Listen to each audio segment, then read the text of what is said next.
ឃើញសងស្រីស្រងដូចជាពីសេអូនគឺជាចំពេអើ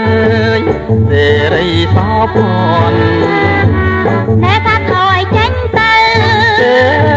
ណែថាថយចេញទៅអូនកុំប្រកាន់អ្នកប្រយ័ត្នប្រពន្ធអ្នកប្រយ័ត្នប្រពន្ធបងមកពាន់អីលើហងហើយណាពើអូននិយាយមិនត្រូវណែការពិតបងនៅកំឡុងទេបងគឺជាកំឡុងមង្គលបុរី